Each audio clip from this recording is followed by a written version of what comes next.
Yeah, yeah. So man, remember back in the day? I got cocaine was everywhere. Back in 2004, 5, 6 in this city was everywhere. It was raining cocaine. People just leave their baggies. Yeah, whatever, keep it. I gotta go. It's wild. On a Sunday morning at 3 o'clock in the afternoon. I think keep that. There's like a half Z on the table. You're like, you know what? You guys keep it. I gotta go.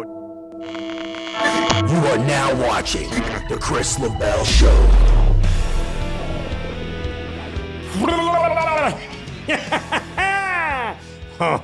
All right. Yeah. You guys wouldn't even know I'm wearing pink pants right now. I'm wearing pink pants. Pink pants, black shirt. We got an amazing show for you today. We got an amazing son of a bitch. Why is there noise everywhere I go? Tim, is that you? Tim! Here we are, July 4th, 2021. Independence Day in America. We recently just had July 1st in Canada, which is our Canada Day celebration. Our nation seemed divided during that time, a couple of days ago, due in part to the treatment of the indigenous people of our country, the First Nation. It's a huge topic. It's a hot topic. We're working on it right now, our team and I. We would like to have the right speaker and the right environment to address what's happening right now with the indigenous people of Canada. We've talked about it on a few occasions, and it's tragic. And, you know, myself, my son, we didn't celebrate Canada Day, and I've celebrated as long as I can remember. But it's a different Canada. It's not the same Canada that was when I was a kid. In the 80s, oh my God, we'd sing O Canada every morning to start our school off. And we'd sing O Canada at every major event, be it sporting, be it a public gathering. We'd always sing the anthem. Lately, you never hear O Canada. And for the first time ever in my lifetime, I didn't hear O Canada on Canada Day. I thought that was pretty crazy. But if we're making a stand, it's time. I'm a proud Canadian, but I really don't feel this country is what it was. I was here in the 80s. That's a time I can remember. And I remember the unity and the togetherness that we shared. And since that time, unless it's about hockey, I really don't find anything to agree upon with my fellow Canadians. So if there's one thing that we can agree upon, and that's for the safety and better treatment of our First Nation people, especially the women of the communities right now that are being traumatized from sexual assaults to abuse all across Canada, missing First Nation women. We got to step up and do something about that. Ultimately, it's up to us. We have to make the difference. We have to be the change. When's the last time you helped somebody or listened? You see, that's what's happening right now. We're not doing that. As soon as the bans have been lifted, people are fucking out of their minds right now, partying like animals. Hey, listen, I used to fucking party like an animal too. I partied so much they had to fucking solder my nose, okay? I blew my septum fucking partying. My liver's got spots, more spots than your dog. I want this. Yes! See that? I'm getting lean. Shave my beard, body fat's going down, training every day. 7 a.m., fasted cardio, totally amazing. No sugar, no flour, no dairy. Haven't been drinking. In fact, I've been sober for over a year now. Training MMA, training jiu-jitsu, climbing mountains, in the gym twice a day. It's been the biggest change in my life. Also, 4 liters of water a day. Hugely important. And bed. You have to get rest. Rest is crucially important. And also, communicate with your friends. Talk. Surround yourself with people that love you and that support your dreams. And on that, welcome to episode 8 For Whom LaBelle Tolls. We have a phenomenal guest in our studio today. This artist has been globally recognized and known as the Kid Belo. He resides here in Calgary, and in Calgary, we know him as David Brunning. David is a huge, integral part of our city's community in regards to faith, humanity, and doing the right thing. David's journey has been absolutely phenomenal, and he's here today to share his life story with you. This is going to be, man, this is episode 1 of 2, 3 podcasts. Watch this. It's going to be next level. Yeah. It is. Remember, less is more in this motherfucker, though, because that's the guy that's got to edit it. 100%. He gets, I know, I get it. But I'm glad there's I'm really actually, This is the I'm sound really, I make really for it. glad. This is editing. But then I was like, and then I was like, render. And then it was all kind of phase on to the next cut. I feel. I don't know, Chris. Hey, Leash. Guy, put your headphones on. I feel alone here. You got nice hair. I don't got nice hair. got Plus, nice I got more everything. gray than you, dude. I got way more gray than you do. Yeah. Listen, I'm younger than. Am I younger than you? Yeah, I'm 45. No, you're not. I'm 45. Come on, don't lie to me. You're older than I am. No, I'm not. I thought you were 45. No. Who's 45? We were at Analog and someone just said they were older Yasser's than 44. Yasser's 44. You see it? Yeah. Yalla Habibi. Yalla Sheikh. Habibi is 44, but I'm only 42. 42. You're 45? 45. You're born in 76. My man. Look at that quick math. Quick foth. Quick fobs. Yo, quick foth math. That's actually funny that I literally think he's younger than me. He looks younger than me though. How do I have this much gray? You know what it is? It's like I haven't done upgrades because I'm like, man, what are you gonna do? Like my life sits on me. You know what I mean? Yeah. Everything's changing. The interior life is fresh and new. But you still got that little bit of wear and tear. You know what I'm saying? Like, Well, yeah. There's a little bit of like, ooh. Yeah, but you can get Botox and fix the wear and tear. Yeah, but you've seen some days. And I've seen some days. no, me. Oh. You look like you've seen no days. Bro, Me, I've seen 100 days. I walk down the street and people are like, that dude's seen some days. Like he's got that handsome look, but but is that a bit of rugged? Like, what did that guy go through? That's like this thing of like, what has he seen? What did he experience? It kind of shows. I think doing a little bit of upgrades, as you called it, I think we deserve that. I think the road that we've walked, the path that we've been through, I think That's the justification, huh? well, bro, I mean, Straight they've up. come Okay, along. okay. They've come a long way with Botox and filler and treatments. Like I don't even know what Botox means, by the way. Botox is botulism. So basically, what it does, Yeah. it kills your muscle. Like it doesn't kill it; it paralyzes the muscle. It paralyzes the muscle. So instead of like the muscle like being really strong, so when you frown, like it scrunches up the forehead, like it scrunches. You don't want it to scrunch. So the Botox like softens everything in the brow, and then if you get a good injector, like I have, my friend Angela Kane from. Is that a plug? That's a plug for Angela. Yeah, Angela's amazing. That was 100%. That's plug. yeah. And so what Angela does is when she does my brow, she makes sure it like lifts my brow. So I look not only restored, but I also look a little refreshed. And then she does the crow's feet. Then she does my nose right here, like these where it scrunches in the nose. Man. She does that too. And then I used to get filler. I'm Remember, just gonna start slipping down in my chair right now. wow, you have more. You look great, bro. Like I mean, I feel good, man. Yeah, I feel for a good. white I'm just guy, you're saying- doing good. Thank you. Well, Yeah. I mean, what do you call white these days? Yeah. Let's be honest. Like, how many cultures are in me? How many cultures have been in you? None. Nothing's been in me that way. What was I? What did I? What was I made from? Like, how many different cultural backgrounds? That's just it. That's what's. You got a good tan. I got good skin. I got that. Where does that tan come I don't know, melanin, something like that. I don't know. You got to ask. I don't ask. Your body produces a lot of melanin. Something. I just get dark. You get yeah.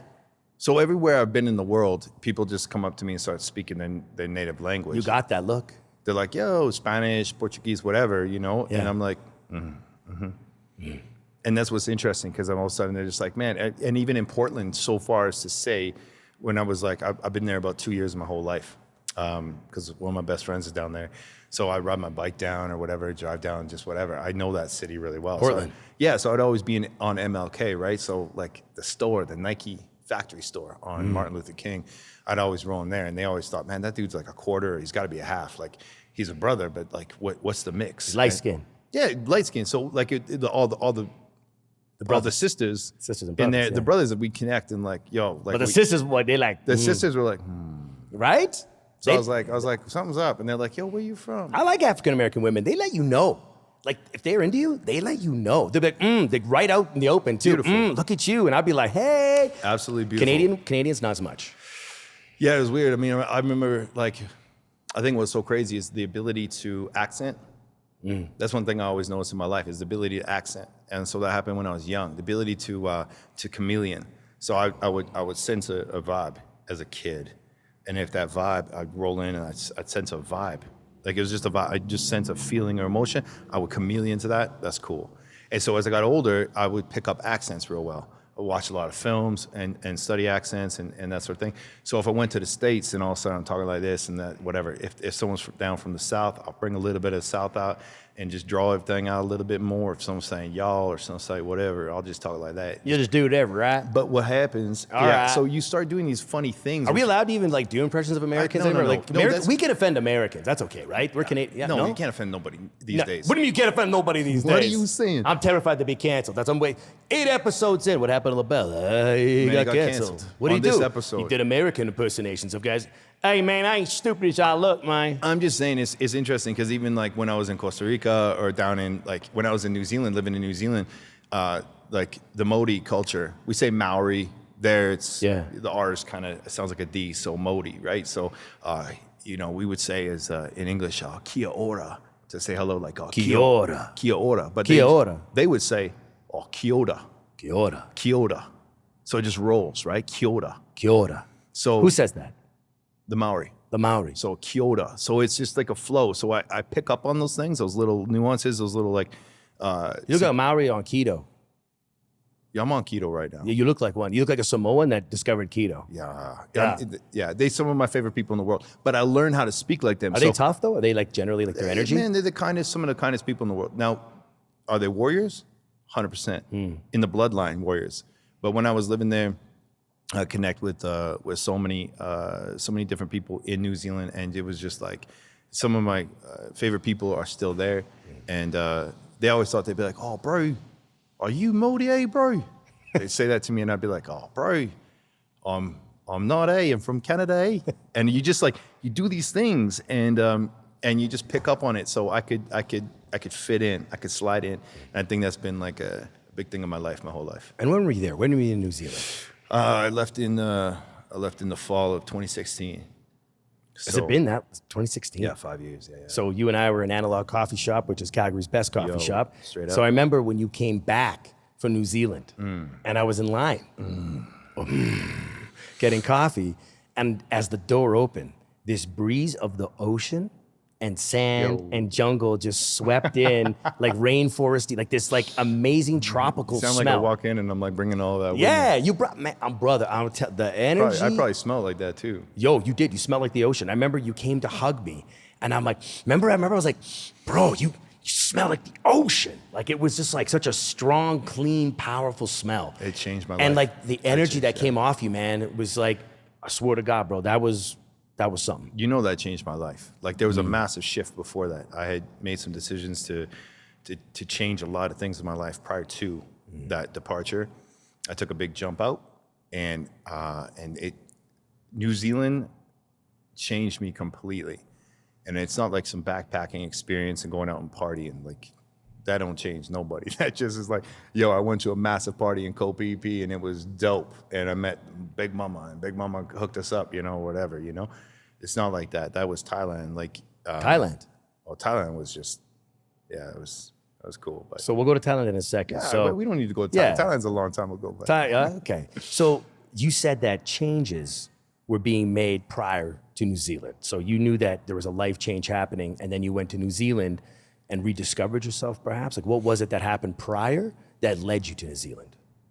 I had to. I think it was there was definitely meeting Will and Marie, like my family, my brother and sister. They're married, and their 2 kids, Diesel and Brielle. And meeting that family, we just connected. They offered me the opportunity to take off and to head over there and spend time with them. So to reset, and I've been going through a lot of stuff in my own life where I was there was a little bit of dualistic nature in me with being part of a motorcycle club and like a riding club and doing all that. And that was interesting. So that was cool. But it was just like, I was just trying to source a lot of things out. I was really trying to just get to an alignment within. And I didn't know what New Zealand would produce, but I sold my Benz, I sold my Chevy, my truck, I sold my 5th Harley, I don't know, maybe it's number 5. My boy, Dwayne, bought it, and he's riding it still, which is cool. Did you sell your Super Nintendo? I didn't have one. What did you have? I had the Xbox One. It was the Xbox. Still got it. Yeah? And the Series X, yeah. You didn't part with that, though. Nah. You're a gamer? Yo, what's funny, though, yeah, you could say that. I think of what I enjoy about games is like it's like the chess mentality in any FPS, any first-person shooter. It's to outsmart the opponent, to understand strategy, and to work as a team. So when you're loading into a map or whatever, you're trying to work as a team, which is super frustrating because not everyone has the same mentality in going into a game. But during all the wildness of what this last year and a half has been, in the beginning of it, it's all we had, right? So headsets, game, and I just knew it was time. It didn't matter how old you were. I mean, Dominic, my 14-year-old son, who's been on the show as well. Yeah. Dominic is a machine when it comes to gaming. He'll game nonstop. The And young during ones are COVID, bro, crazy. during COVID, like, you know about it. Like, Hand to eye, and reaction Nonstop. time. It's ridiculous. Nonstop. That's what brought, when I did my show, I did a show with Tim Okamura. It was our second show. We did it at Cooper Cole Gallery in Toronto in 2009. I had just finished painting the installation for the new Holt Renfrew downtown. So I did all the windows and then did contemporary men's and women's, which marked the rest of the country. So the rest of the country modeled their interiors after what I did. Whoa. So it was a cool gig. And then I flew out to Toronto, shipped the artwork out there. We did a show, Cooper Cole. It was great. But I remember coming back from that being like, all right, cool, good experience. We had a blast. And in doing so, I was like, I need to buy a game because like I get on a controller and it's like A, B. Like we're from that generation, right? Yeah, A-B. So it's like A, B, and I'm like, how did they do this like toggle thing? Like I didn't even know. With the L and R controller Bro, as well. I'm like- Then there's the bottom one. There's a trigger. I'm like 30 years old or something like that, and I'm like, I'm getting the Xbox. Like I was like the dude that's running around with the gun in the air like this. Yeah. It was bad. But I had to train myself to learn something new at, even a young age, at 30. Like I was like, I'll just train myself, to learn that. So gaming is kind of funny because it's also how I allow my paint to dry, right? Like I'm in the studio and I'm working with some acrylics or working with whatever. So I'll throw down, do a round, play with some randoms or hook up with some guys in the crew and we'll just run through. I play with randoms every once in a while. It's fun. Yeah. But they Except can not gaming though.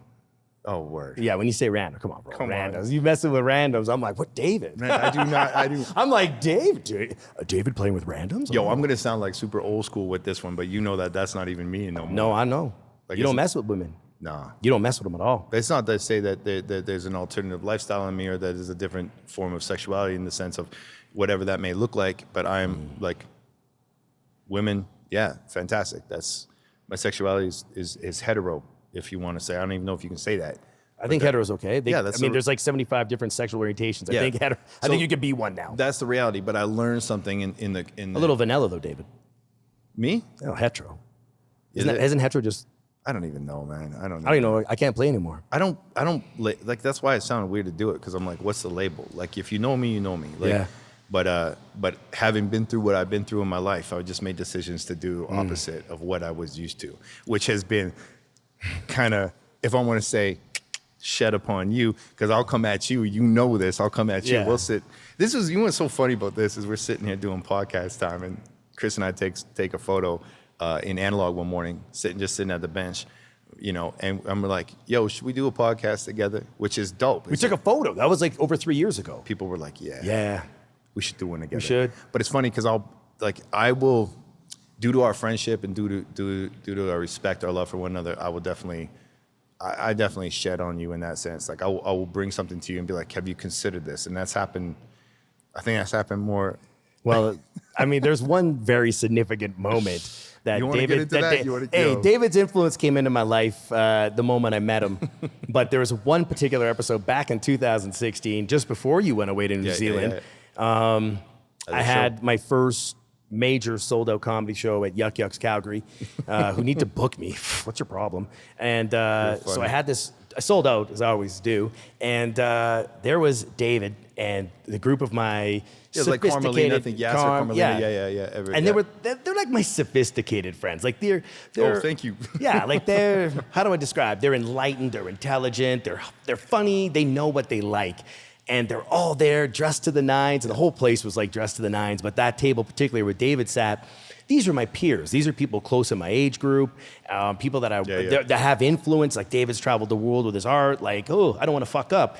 And for some particular reason, that night I decided to take a massive handful of fucking mushrooms and drink. And couldn't I tell? Like I was just like I don't know at what point in the I was watching you, man. I was watching you, and I Yeah. was just seeing you, and I could sense the energy, and I could feel the room. Again, since I was little, there's thing, that Yeah. thing where I'm like, okay, how do you play to the crowd, or how do you? But there was something that you were on that made you off, and I recognized it. And there's something about it. Put it this way, it was something that was like, I felt like you bought into something that was not what you were sold. So that often happens with us in life. We buy into something because this made me feel a certain way or whatever, right? And then for you, that was that experience. You get wild. I did. I wild out. I was talking crazy up there. You were. And then when you bounce off stage, everything's done. You like you all lit up. And I felt bad because I kind of felt like I just came in with a pin and Yeah. So so after my shows, people get excited. I mean, there's 200-300 people there. Everybody's like, LaBelle. Like half the people there were drunk and partying. And David at that time had stopped drinking, I believe. Yeah, no drugs, no drugs, no alcohol yeah, those days. And mostly everybody else was intoxicated, enjoying the wildness of it all. And I get over to David's. I can't wait, right? It's another fellow artist. And I'm like, yo, bro, what'd you think of that? Man, he's like, what did you think? I was like, bro, I was just like Kanye. And David responded, what about that was Kanye? Like I was like, and it was the crazy thing was it was straight up because I think the reality of it is when someone's in that cloud, in that altered state cloud, everything can feel euphoric and wild. Oh yeah. And I've been there multiple times. But I think it was like the connection you and I have, but it was just the honesty I learned to live with in many ways. Where I just looked right at you and I was like, what about that was Kanye? Like I was like, dude, straight up. But here's what I didn't realize shift what happened. chair, yeah. It knocked you. And we don't know. You know what I mean? We don't know sometimes when it happens with people. It's just like we might be in the moment, just say something, be honest. We don't know the perception or the reception of what is said. So after that, you were like, whoa. It was life-changing.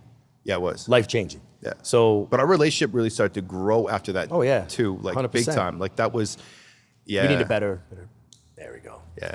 It did change. It's left. That's weird, right? Yeah, it is weird. Whatever. We made good. a sound good. though. Made a click, click, click. done. But you know what? David's right. It changed me. For about 2 years, almost 3 years after, I was sober for every show that I did. Yep. I stopped using any intoxicants, no more coke, no more mushrooms, no more speed, no more fucking anything. Yeah, I did a ton of drugs, and and I mean, I got to the point where like I felt I was good enough in comedy and riffing and just storytelling that it didn't matter if I was drunk or whatever, and I just came in. And I was inebriated, and everyone around me was sober. So that meant the management was sober, the servers were sober, fellow comedians are sober, and I'm in there, and I'm like, and I'm just on fucking steroids and fucking crank, and I'm like getting up there, and I'm talking the craziest shit. And yeah, it did build my brand, but at the same time, it turned a lot of people away. Like I never got a Just for Laughs, and they never came my way. Well, I think there was a. And you can't come at Jeff. You can't take a guy. No, It's I think unpredictable. It's like Mitch Hedberg or whatever, right? Like he would come out and always with the glasses on, and as a comedian, and just be like, you know what, escalators that are broken are temporarily stairs. Like he would just have this. Do you know what I mean? Like whatever. Like I don't even know what that was. Joke That as a joke? 'Cause if that not, was one of his jokes. Okay, right? I was gonna take. Or that, he's like, wasn't. every night when I went to bed in my twin size bed, I always wondered where my brother was. Do you know? Like he was, but he was so he's passed away now. Yeah. But there's something romantic about the idea. It's always the romance. We're always sold on the romance. That's why I said you buy something, and then you later recognize, yo, this is what I bought. This is not what it is. It wasn't facilitating my need. It was as an artist. It would actually bring me down. And like I believe in my heart from the moment I met you. Like there was this loud, boisterous roar, and I was like, Chris, chill it out, because who you are is magnified when you come into that center and you realize, wait, I don't need all, but you can take that energy, which came out just rampant and just wild. You can take that energy and channel that and actually look what's happening now. Actually produce something that's way more potent and formidable, and you can rest in that. And I think that's a maturing. And it doesn't matter if you're 60, 40, 25. Don't matter. It's that maturing process of saying, man, there's a lot of potency here.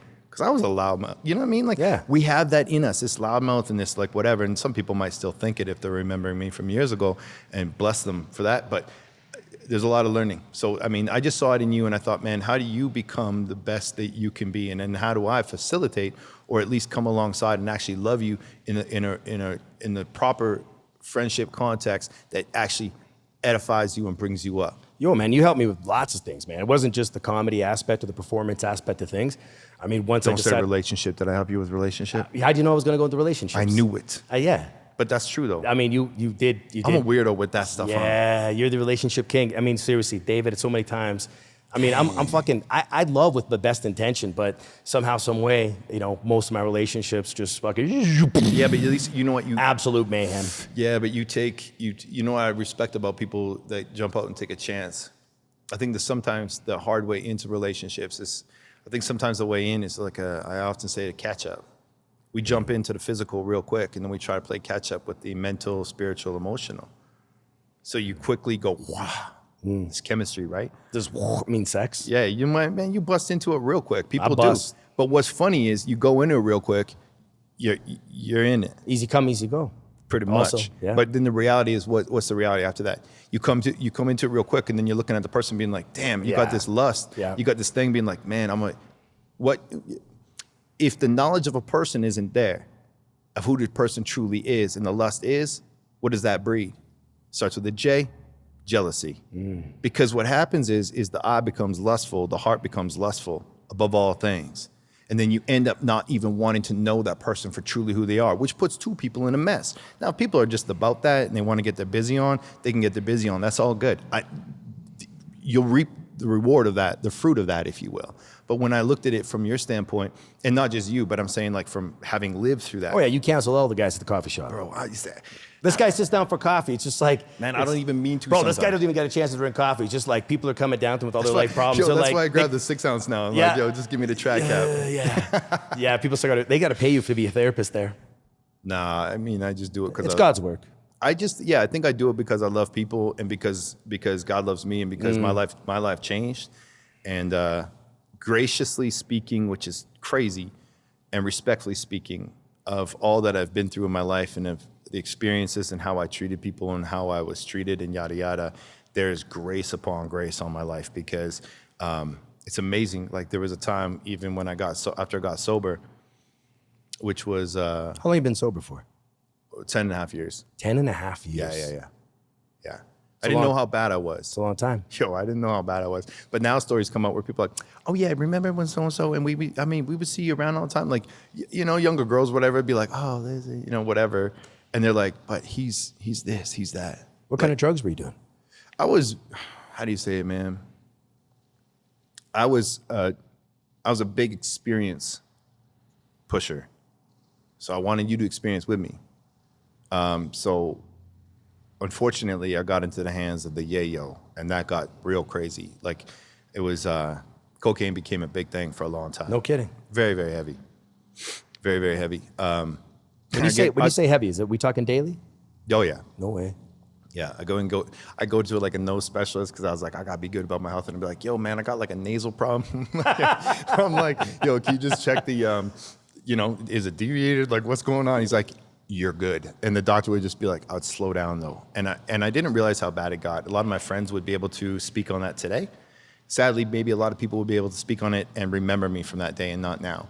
But the course of the last 10 and a half years has produced a different type of character in me that has no judgment toward anyone in that. Actually, more than ever, people have come to me being like, yo, you've been through this, so I know I can talk to you about it. And I've never judged, but I realized that in coming clean or becoming honest or coming out of that, it's a judgment in itself. That is that you come into a room, and I see this with my homies, right? There's some times when my homies would be partying, and I just roll home. I would catch a bunch of dudes partying, and they would immediately, their eyes go down, shame and guilt. That's a big part of 100%. So the shame, the guilt, the condemnation, self-condemnation, right? So everything goes down and secretive and quiet, like, yo, let's go do a bump, like whatever, all that stuff. So I sit there and I would roll home, and I remember this one time I came back down. I was like, what's up, man? Like, what's going on? And they all like doing this. And they went in the house. I'm like, what's up, man? Like, y'all ain't treat me the way you you treat me like, I'm thinking that in my head, but then they like bust out a little bit, you know what I mean? They like they chop out and it's funny because there I am, you know, Mr. Rockstar. Was this when you had? I'm sober. I'm sober sober at now, this like point, yeah. probably like 4 or 5 years or whatever. Right? Okay. But I like rolled in and I was like, what is that, man? What is that? Those are kindergarten lines. Like, what you say, man? Those are like, put them all together. Like, you know, you've got X amount of like, put them all together. Like and it reminded me of just how crazy my life used to be. And I remember just in that moment being like, yeah, you know, it was a weird moment. I kind of feel weird saying it, but at that moment it was like, I was like, listen, man, get some more. When was It was weird. I was actually like, get some more when these guys are like trying to, you know, be sparse with it. But because I mean, the economy in Alberta at that time wasn't that great. So I mean, cocaine did go up. It was expensive. Yeah, I mean, when you did it, it was a little less. It was during the boom. Yeah, It was everywhere. Yeah. So man, remember back in the day? I got cocaine was everywhere. Back in 2004, 5, 6 in this city was everywhere. It was raining cocaine. People Yes. just leave their baggies. Yeah, whatever, keep it. I gotta go. It's On wild. a Sunday morning at 3 o'clock in the afternoon. I Just think, like keep that. There's like a half Z on the table. You're like, you know what? You guys keep it. I gotta go. And you're like, you know what? It's crazy about it because it doesn't matter what type of facility it is. You know what I mean? Like if it's one thing or the next. I mean, it just is bad. People overeat, and when I start to understand what addiction was about, I kind of place it in this realm of idolatry. Like you literally lifting something higher than it should be, and it becomes your all in all. And that can happen in relationship. I mean, toxic relationships are through the roof everywhere, right? These days. It's crazy because people don't understand and know themselves that well. I think that the biggest relationship is to know thyself and to come into an understanding with your past traumas, whatever it may be. Actually work that stuff out. But wonderfully so, what do we have? Oh, take this, do this, numb yourself with this. And numbing is all the way from Netflix through, like, I don't have Netflix no more. we can numb ourselves with anything. I don't have a TV, man. Yeah. Like, How do you game without a TV? I have a screen. You have a screen. And I even limit that. I'm like, cool, done. Like in the studio, reading a book, hanging out with friends, doing whatever, watching some great, like YouTube. I have YouTube Premium because I love watching good, like documentaries or good speakers, learning about diet, learning about health, learning about, you know. So if I may, Please. when you decided to go sober, what was the turning point for you? Like, when did you say, So I remember that day like all the days. this was bottom? Like, This this is- is bottom. Yo, it's crazy because I was in the hospital 4 times before it was bottom. No way. Yeah. Overdose? Oh. I think the heart had enough. The last time I was in an ambulance the last time, but I didn't stop. And so by the time I was 31, a month before, so this is December of 2010, and, you know, I still managed my life. I was painting murals, I was definitely the one in the city that was painting the biggest murals and doing the biggest jobs. Like I cornered that for such a long time and just brought up the opportunity to a lot of guys coming up. So I was like pushing away through business and art to create a scene that I think we all enjoy now. There was a big proponent to that, but I was in a lot. I was teaching art. I was like selling privately, commissions, all that stuff. So my life felt like super rock star. And it was crazy to me that what happened was I had been to Kelowna. Kelowna will do it to you. So Kelowna that summer, and I think Mikey and I were going out there a lot. There was like that big festival out there, I forget what it's called. Like Mikey DeRosa? Yeah, DeRosa. He's a bro. He's a good dude. Yeah, so we would go rolling out and drive out in the car. I was just lit up. But I knew a lot of I got to know some people out there that were people. The homies? I'll just say that. And so I try to skip on.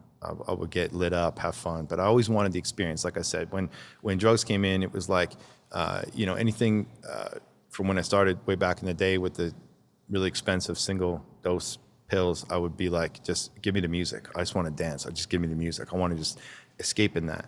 And even into the later times when I was dealing with hurt, trauma, a breakup, when I started using in my 20s, late 20s, I was trying to mask hurt and disappointment, breakup, all that stuff. Instead of seeking counseling or dealing with it, I just dove into that. So it was always experience-based. But I remember when I quit, I had actually gone out to Kelowna, been partying a bunch, you know, getting people their stuff, doing whatever, and meeting, knowing people. And so it was just always in these circles where they just like, yeah, come on in. But I started to recognize what's going on. I was like, this is nuts. And I remember at one party, I met a girl. She caught my eye and I went, who is that? And my friend, you know, handful of all that, you know, he just shut the whole party up and he said, this is my homie, David. Everyone, you know, show him respect. This is the dude. And I'm like called out in this massive, you know, everyone's out there jacked up, right? And so I was like, okay, you just put the spotlight on me. But everyone was cool because of what he said. And then this girl rolls up to me and she had her hat low like that. She rolled up and she looked up at me and I looked at her and I was and I don't know if she recognized this, I did. I went, I'm not supposed to be here, but you're not supposed to be here either. Mm-hmm. So I went over to her and I gave her my number. Rolled through the crowd at steroids and gave her, I was like, here you go, gave her my number. I just walked through 20 Chris LaBelles and I was like, what up? And so I gave that to her and the long and short of it is we tried to see each other from a long distance perspective. I wasn't ready to stop, but something in that moment made me think, I need out of this. And it eventually happened that she went through something pretty traumatic in her life, health-wise. And it really, we weren't dating, but we tried dating a little bit. And at that point, we weren't, but I just really cared about this individual. Still do, as a friend, right? 100%. And it woke me up, but I was doing some big work and making some good income in that time. And I was just managing this life. And I woke up on New Year's Eve day, December 31st. And I woke up that day and I wasn't hungover. So this is just, I've gone through big job, doing a bunch of stuff, living, it was wild. I'm not even gonna get into it. So you're partying like crazy? Yeah, we don't need to get into how wild it was. But it was wild.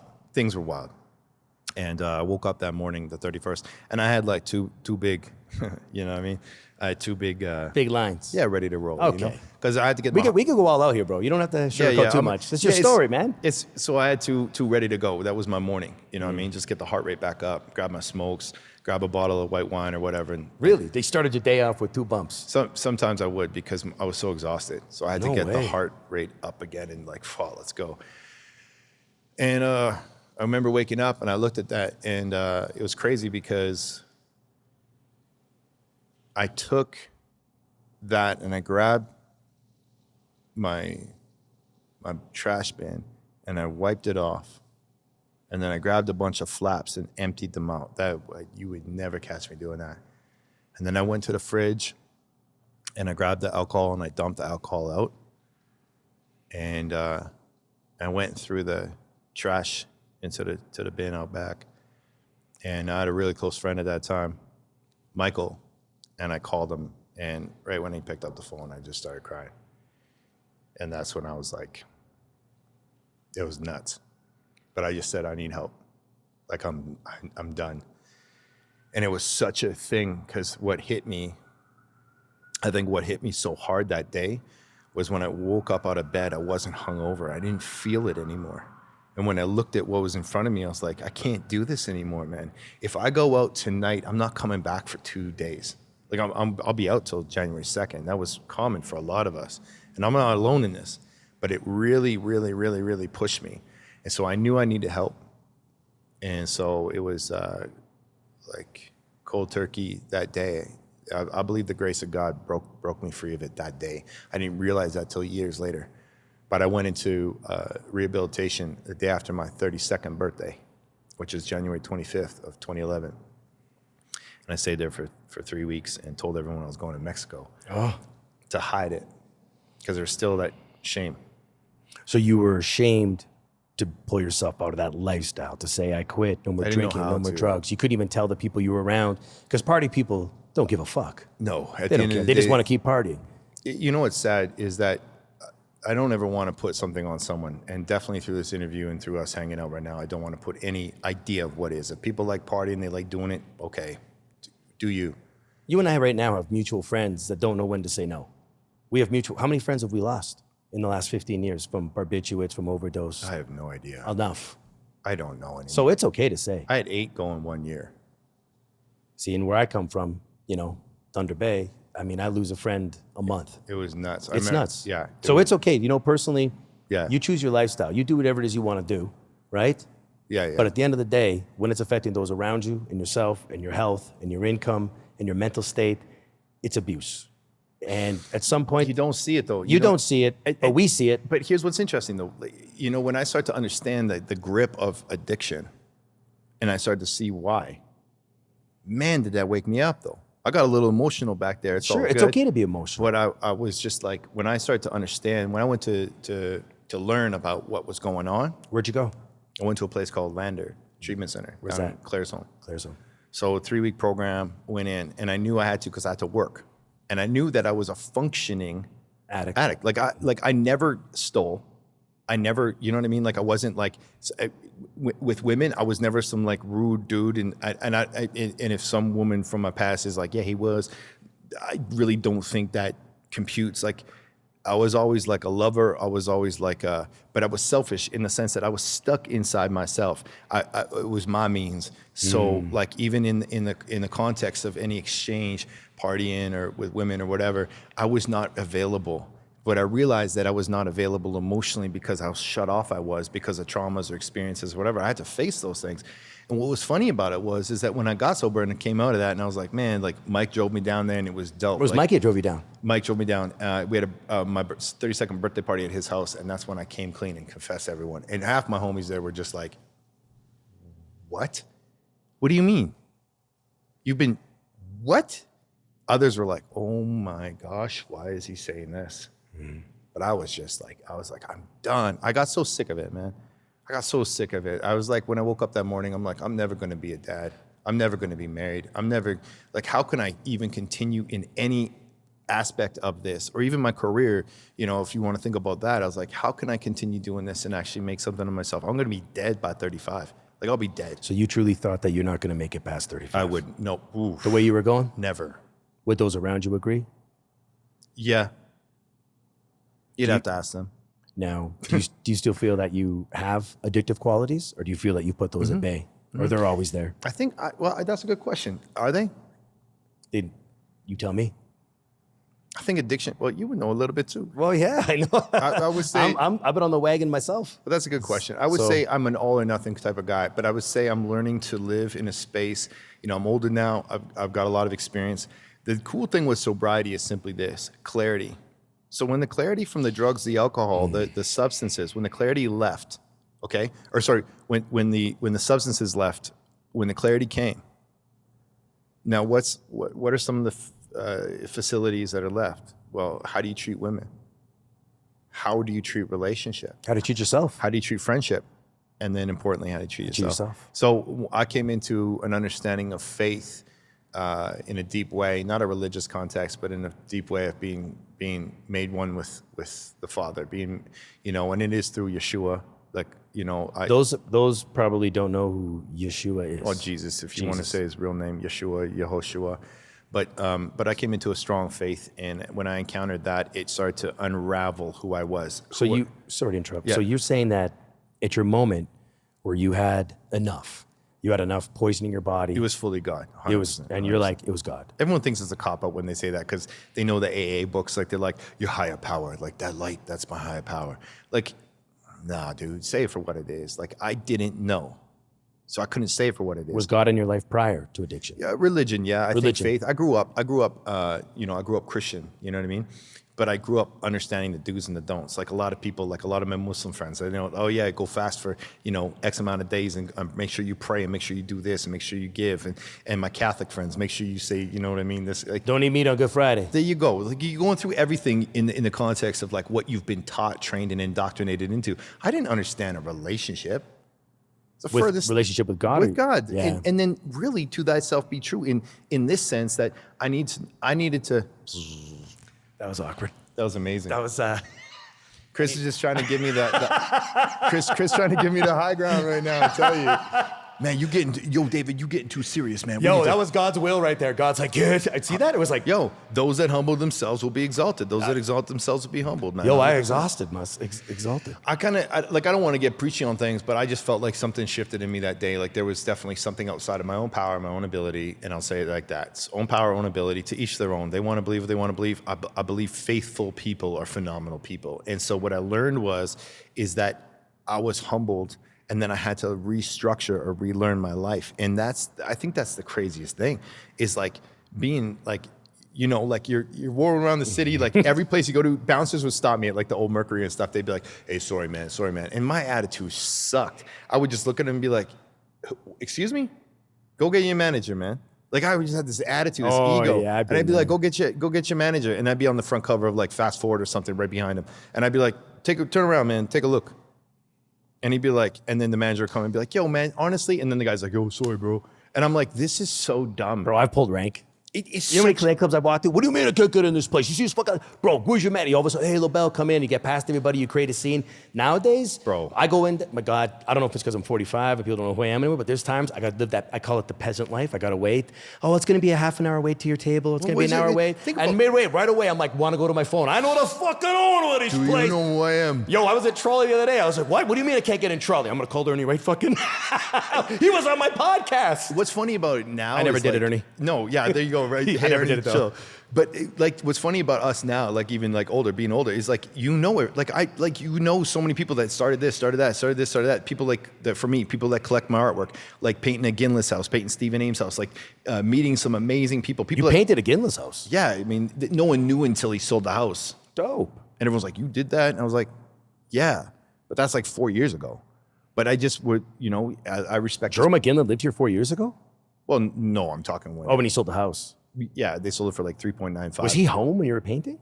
Yeah, he was chilled? dope. I like him, man. Oh. He was so dope. We were like, Tell me one thing about Jerome again. Like, Jerome is he as handsome in real life as he is on? he's a handsome dude. He's handsome, man. I really respect him. I really enjoyed his kindness and his I don't know if they're still married or whatnot, but his wife at the time, they might be still married. Yeah. You know, whatever. But she was really sweet. The kids were amazing. Yeah. And so I painted his daughter's room and his son's room. And then the youngest son, I did not paint his room because he's like, man, he's just a baby. Like, what's he going to get out of this? And I was like, fair enough. And it was amazing. Like, I really had a good time on that job. And I've been blessed to meet a lot of amazing people. He looks like a little version of The Rock. Jerome McGinley, he looks like a mini Rock. He was probably one of the toughest or best fighters on skates. Hands down. For Calgary. He's good. He is good. He was one of my favorite players. That Red Mile was all Jerome. He's good. But it was interesting because you know what's funny is as the name grew, and that's what I'm trying to get to, right? Like as the name grew. Your name. Yeah.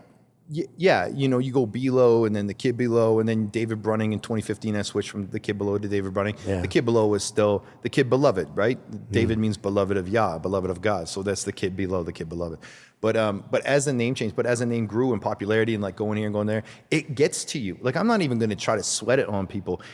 It gets to you, man. It is very, very rare that you have someone that male, female, whatever. You have someone that gets some spotlight and doesn't react in a way that hits the natural man, the ego Reputation. Man. It's crazy. And so I don't think I treated that very well. I don't think I treated people very well. I would roll in somewhere and there was an ego, there was a cockiness, there was like, you know, like, oh, you know, with women, I'll be like, oh, yeah, cool. Like, what's up? How you doing? You know, like I was aloof and I was like, you know, I got what I wanted. And it was just like, it was very selfish. And I actually look back at it and I actually, I just say, hey, you know, if you're watching, forgive me if you haven't got that correct. Forgive me for real. If you mean that, you have to do it to both cameras. Just kidding. There you go. But I'm saying it in this regard is that, you know, when I went to AA for some meetings and understanding that sort of thing, they said, you know, make amends where you can make amends unless it causes disruption type thing, right? So I think that my greatest apology to people or to women or to whatever, to like homies, is just a changed life. What about to yourself? It's been the greatest steps ever, man. I would never go back to it. Because I think what I learned about... You'd never go back to partying? No. No. No. Never? Never. I think what I learned in a big way, thank you so much for that, is that I learned to really learn how to love myself and show grace to myself in a way that is learning just to be who God created you to be and not try to be something that you're not. And that's what I was trying to be, is something that I'm not. I've had to die 1,000 deaths. I've had to say goodbye to a lot of things, and it's hurt a lot of people, even in sobriety, where I'm like, I'm no longer a part of that. I can't see myself going down this route. I don't hang out with those people anymore. It's not the people. There's something happening in here. the friendships and the connections are still there. They might change. Like the friendships might change. I would know a ton of friends right now watching this, if they are, that would say, yeah, David and I used to be real close. We used to be best friends, or we used to see each other all the time. We used to ride together. What would people, okay. What would people say? Let's start off with your peer group. Let's say other artists. What would other artists say about you during those days? During those days? Sure. I don't know. What would people say? Like, I think who you are now and who you were then, what would they say? I think it's always built on perception. One good friend, Phil Crozier, great photographer in the city, where after I got sober, I sat with him and talked with him and just listened to his story, listened to who he was. And he thanked me for it. And he's like, you never had this capacity before. And I went, what? He's like, no. You just run and do your thing, and then you be gone. So you just come in for that serotonin rush, that little boom, couple one-liners. For whom LaBelle Tolls, I think you understand. You come in and boom, and you enter the space and bang, and all eyes on me. Great album, one of the best albums ever, hands down. Rolling around in Stolen Prelude, listen to that on some subs. It was crazy back in the '90s, but no, I'm like thinking about it. I'm like, what did I just say? But you're right though. But that comment you said about coming in, and a prime example is like, I mean, now that you've been sober and even prior being sober, like the coffee shop, Analog is a location that we spend a lot of our time at. And, there's a lot of people, there's a lot of energy, a lot of frequencies. And like, we'll come in and obviously people gravitate towards us. And what do? We empower them, we enlighten them, we give them wisdom, we give them our energy, we give them compassion. And all of a sudden, joke, goodbye, boom. And it's just like, and then we leave and go back to our life. And in that moment, we've left them an entity, like some of our entity with them, a little piece of ourselves at that table. I think I'm going to agree with you on that, and I think I'm going to try to bring a context to that. Is that in really sharing and giving, is it about us or is it about the other person? The thing that I learned was it was so much always about me. And when I started to think about if it's really about the other person, that's what started to change. I'm a lot happier being quiet now. I'm a lot happier living minimally, living within a good context, and being available. Being available. I think that's just it. Is your availability. In every manner. In every manner. Yeah. Yeah. Chris, I'll be straight, and you know this of me, and we're honest. This is shooting real talk. But I think I'm in a greater learning capacity of my life now than ever before. When you ask a question like, what did artists think of you? Or what did people think of you? Or what did women think of you? Or what did dudes think of you? Or I can't answer that at all. Whatever they did think of me is theirs. Whatever they still think of me is theirs. I can't change that. The one thing I can do is try to look within and see what is it that's blocking me. What judgments do I have, or what kind of character defects are in there, like, and not so that you're under a microscope, oh man, what is it? Oh, what's that? Nothing like that. What I'm saying is coming into a context of saying, oh, hey, what in me is adverse? And I've learned that through relationships. I've been single now July 9 is, 19, somewhere around there. 2 years. 2 years. 2 years. And celibate too. Celibate? Yeah. You've been celibate? Yeah, you know that. No, I kind of know that. Yeah. I've tried viewing celibacy. Lasted 4 or 5 months once. But I had to learn. So you haven't had sex for 2 years come July 9th? Yeah. Wow. Yeah, and nothing, no trauma relation. No, I loved the person that I was with, and I bless her in everything she does. I want the best for her. So you took No Nut November to a whole new level. This guy.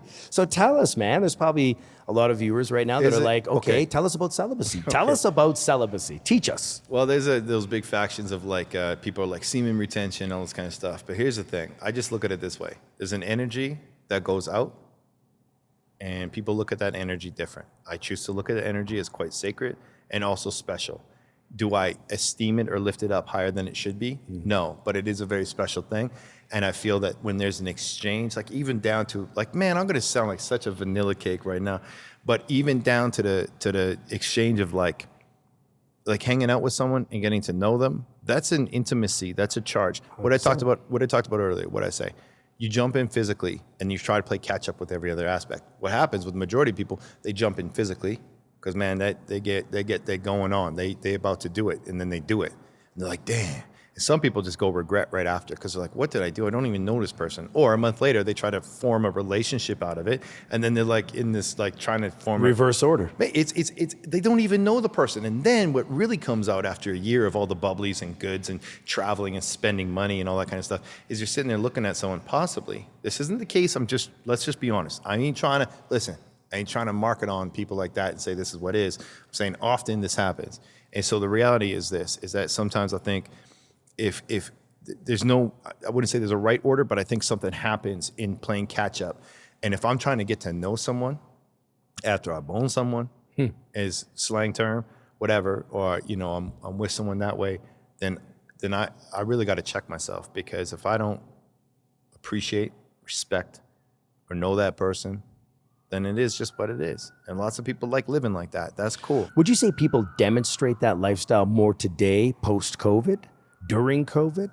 Or was it always like that prior to COVID? Because, I mean, we talk to a lot of people. We listen to a lot of relationships and people's lifestyles. People live vicariously through us, and we live vicariously through them. So we hear a lot, we sense a lot, and we experience a lot.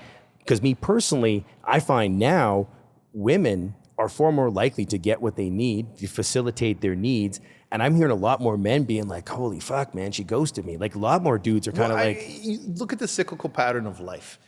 Everyone's like, what happens? Our world is cyclical, man. People forget that seasonally. What is the definition of that word? What goes around comes around. Ah. Look at people like to look 100 years back. Maybe most people look 5 years back. People don't look 200, 300, 400 years back. History, we repeat it over and over again. And why do we do that? We don't learn the lesson. Or humans, which are vastly creatures of habit, continue to do the same thing over and over. It's not hard to figure how things are going to work out.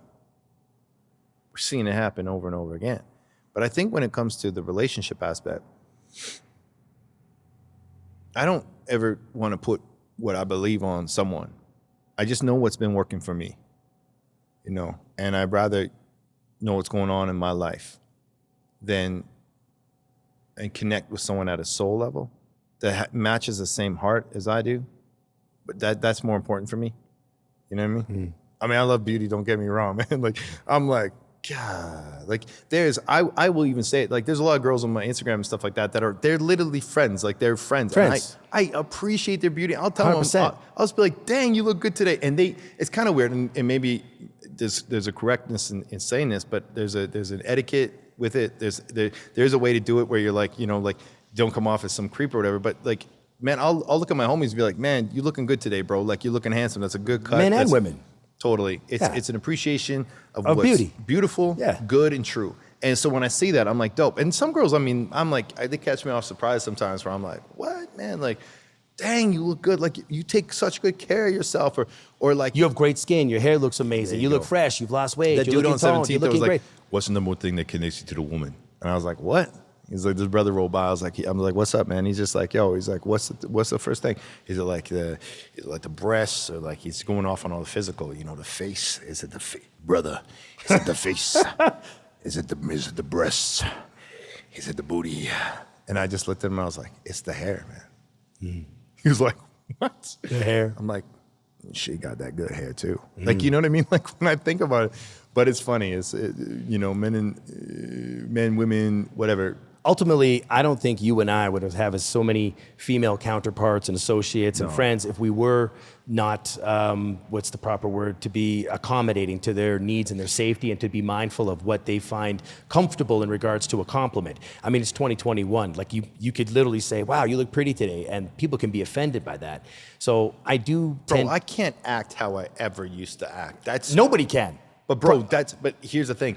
It's even weird for me to think of like how people just like hook up. Like, I can't. But bro, we're you got to remember, 4 decades. Maybe, yeah. We got 4 decades on this earth. We come from a time where, our forefathers, your father, my father, that are another like 7 generations, 7 decades ahead of us. So together, our generations and our decades combined, things are weird now, in maybe a good way, but also a way where you're also walking on eggshells, because you're just living and they're just living, and you have to be mindful of each other's boundaries. And boundaries are so huge these I days. think boundaries are so important. And they're great to follow, but sometimes, you know what I mean? I think we got to relax a little bit. I think we got to realize the intention of where people are going. I mean, if it walks like a duck, quacks like a duck, it's a duck. A creep is a creep is a creep.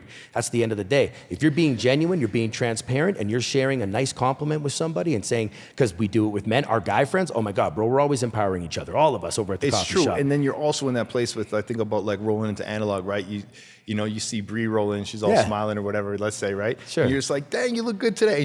And she knows, like, she's like, I know you, I trust you, and I feel safe around you. And you're also like my friend. So there's something there. And I see that with like, you know, that's an example of, But it's the intensity of the compliment. Like, you know, with someone like, for example, Bree, the manager of Analog, if we compliment her, we do it with a vigor or an energy that she's comfortable with. If it's someone I don't know very well, I'm so curtsy about my compliments. I'll literally put my hand over my chest and be like, oh, you look lovely today. Or, oh, that's a lovely dress. Bro, and then I don't say nothing, man. I'm like 1700s like Englishman. I'm like, your dress looks lovely, my dear. Carry on. And I'm on my way. Yo, I think I said it. Bro, I said people like to hear it. Come on, people. You don't dress up and do your hair and look nice and walk up 17th Ave, which is only fucking like 8 blocks of people, and nobody's 3 blocks. And if nobody says anything to you or nods or, oh, well, you look lovely. Oh my God. Being in that neighborhood, I lived in that neighborhood over 15 years, right? Yeah. So that's like my hood. And so it's crazy that I'll find myself walking down the street. It's all good, but I find myself walking down the street, and then I'm like, I'll make sure I look people in the eyes, say smile. hi, whatever. And it's not reciprocated nowadays. It's crazy. Some people do. I love the older people. Like, I love it. And just older saying, than us. Yeah, just saying what's going on. They call them boomers, but yeah. Yeah, the boomers. I'm like, what's boomers going on? Boomers are great. It's been interesting. I think with all that's gone on the last year and a half, which I mean, like, we can't ignore, there has been such a societal fallout. There's been such a weird psychological imprint on people. Damage. Massive. And so when I think about that, I can't, and for the sake of this this hanging out right now. This segment. Yeah, I don't think in this segment I'm going to dip into that at all, because it's a trigger. It's a trigger, but I also... For us and for them, it's a trigger. Massive. If you want to start talking about the vax and the restrictions and I the wouldn't masks, even say that word. Chocolate cake and icing. Chocolate cake and icing. I like them both. I like it thick. You know, the chocolate cake is here and everyone thinks the chocolate cake is. And then they're like, here, make sure the icing is there. And you're going, really? And so I think what I've embodied, and I just want to say this out to everybody out there too, I think what I've embodied big time is diet change. So I have no sugar, no carbs. I eat no pasta, no rice. No sugar, no flour. Bro, no GMO crap. Hello, I just made a post about that. No sugar, no flour. And you know what I added? No dairy. I have the occasional bit of cheese and an ice cream once in a blue moon, but that's it. Daily dairy? No bueno. European dairy, you cool. You're cool. Like Italian cheeses and stuff. Yeah, good European. Italian. Gelato. If you had pasta, Italian. Bro, 100%. But I can eat fresh. See, the thing is, I'm 45. Your gut biome. Your gut health. My gut health is shit, by the way. Okay, so this is what years trips me of out, abuse. Though. This is it though. I'm healing. My abuse killed me. 100%. 100%. So my alcoholism, fucking, my stomach's never been destroyed. So you have like this one cellular layer within your gut biome that really does help a lot. It's a very, very sensitive space. And when I started seeing pharmaceuticals, when I started seeing pharmacia take over in every area, petroleum product-based pharmacia, and that started back in the 30s doing the research. That takes no time for anyone to do research these days. Like, it's all there. Google. No, DuckDuckGo. Google's a joke. I won't touch them, man. Like the big tech is brutal, but when I look at what's going on, it's not hard to inform yourself. And everyone's like, well, you're not a scientist and you're not this, and you're like, okay, I never said I was, but how hard is it to read, to study, and to look at opposing views and different things? And so what do? This is the thing we can cut out of what that was. This is what I do. I did 2.5 years vegetarian. Pescatarian. I had fish maybe once or twice. 2.5 years, no gluten, vegetarian. I started it in New Zealand, right? And then I've now moved into, I would call, whole food carnivore in that sense. So I eat from the farm, meat from the farm, with a great rancher, phenomenal guy, amazing place, fully grass-fed, grass-finished. Fantastic. What do you like better, beef or chicken? Oh, beef. Chicken, I don't. We have the best beef in the world, would you say? I don't like chicken that much, but I went that way. Eat really good vegetables and fruits in smaller amounts. but high fats, really good fats. And in the last 8 weeks of doing that, I have never had A flatter stomach. Or just Literally, no bloating, no bloating. and no inflammation. Yeah, no inflammation. And so when Inflammation of the gut, that'll kill you. So I watch a guy on YouTube named Tom Belo or whatever his name is. Amazing guy, but he brings on so many different people to challenge so many different thoughts. And his whole thing is like, I want to live forever. So I'm like, man, but he's got an eternal mindset. I like him. I'm going to live forever, so that's why I'm not afraid of death. I'm not afraid of death at all. So when I look at that, that's why I'm not afraid of this little spike buddy out there. You know what I mean? Spike buddy? You know what I'm talking about. The poke.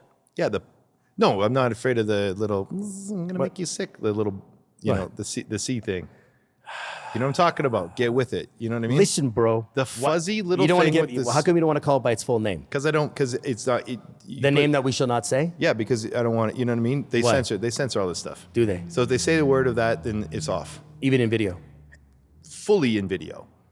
Fully. So I don't say it. LK, is that true? 100%. They definitely flag your content if you say. Like, so they can pick it up. 100%. No kidding. Yeah, it's that. Okay, so let's give it a name right now. we can maybe edit this part out. Or No. I want this. I want people to fucking know. I want people to fucking know. I'm not because afraid. you know what? It changed. I'll tell you this. You and I have done nothing but talk about the name that shall not be mentioned. We've lived through it, and you and I know our theories and our realities on it. And guess what? You and I have yet to have the icing. And we fucking kind of raise our noses at the fucking cake because we both know statistically, I don't know, I'll speak for myself. Bro, the cake's cake. The cake is fucking bullshit. It's cake. If I want gluten-free cake, guess what? My cake's got gluten in it because it's full of shit. Well, here's the thing. I just look at it this way. I don't believe it. I know it's. I get know- fired up, sorry. Listen, I know it's something, but I know it's not what it is. It isn't what it is. And so the funny thing is, if you want to really take it from, oh man, that dude, I don't know if people, I knew this guy, my cousin's uncle's parents were sick and they got it. I know people. Fuck off. I know people. Sorry. Listen, I know people close that I know well who got sick. Here's the thing. Here's the reality. Let's just be honest. Where does health start? Health has never, ever, ever started from a tube. Health is always an inside job. Most people prior to 2019 that were out there being life coaches, that were out there doing all this stuff. I'm an influencer. No, but this is the thing, being life coaches or being those people that would post all the mantras of how to live proper. There's a ton of them that shifted perspective and shifted opinion with some scary big thing. Here's the problem with that. The integrity to your life statement is not there. The reality of health starts within. And everyone would say that mentally, we're dealing with big mental health right now. How do you fix that? Dealing with traumas, getting off drugs and alcohol, really learning to open up, becoming honest with yourself, seeking help, counseling, all these things. What are those? Those are inside jobs. You're dealing with things on the inside to improve the outward life. How is that any different from if that's the mental or the spiritual reality, how is that any different from the physical? See, problem is people do not want, and this is going to rub people the wrong way. Rub them. They do not want to change their lifestyles. Nobody wants to change. So I don't want to quit drinking. I don't want to quit sleeping around. I don't want to quit partying. I don't want to quit eating bad. I don't want to quit going for fast food. Man, when I see the lineup at fast food places, It's unreal. But here's the thing. I've eaten fast food, so I'm not coming down. Please make this clear. I'm not coming down on people. But what I'm saying is I had to come to a perspective shift where I went, wait a second. I cook most all my meals, unless Carmelina's cooking. Yeah. And Yasser, boy, man. Yasser, those steaks? He makes a steak. Those Come steaks, on, bro. come on. Yasser, why am I not been invited back? But we've been fed a bunch of BS medically by experts that lead us into a direction. We've been fed all types of different things, and people get all up in arms about diets and, I'm going to save a cow. If I do this, I'm going to save a cow. The cow's like, yeah, but you're killing stupid amounts of bees, stupid amounts of gophers, stupid amounts of these fields of soy and whatever. What do you do? Soy. What do you do? There's too much soy. So in a non-judgmental, which sounds judgmental right now, but in a non-judgmental way, there is enough that if we, I haven't met a person yet that would disagree that there's a responsibility for us to care for what we have, to care for the environment, to care for people, animals, all that stuff. People that don't want to care for those things, you gotta check yourself. But when I think about Yeah, but those are the entitled people on this planet right now. They're not going to check themselves. When's the last time you gone hiking? Man, I've lived in the mountains. 15 years I've lived in those Right. mountains. You know what I find in the mountains now? I find cigarette butts. I find garbage. I find orange peels and rinds that people think they can leave behind. Oh, the best is when people pick up their dog shit but then leave the bag on the trail like somebody's supposed to come pick it up for them. These fucks. If you're on a trail and you're hiking in this country, in this province, in our beautiful Canadian Rocky Mountains, nobody's picking up your garbage. Nobody's picking up your dog one shit. is. Nobody. It's your responsibility to pick that up. So instead of being so entitled or so ignorant to how things should be in nature, maybe you should take an extra bag to put your garbage in. And if you can't do that, you should put yourself in a garbage bag and not come fucking back to the mountains. Facts. Go on. I had to say that. I'm triggered. Bet. That Yeah, I'm was fired wild. up right now.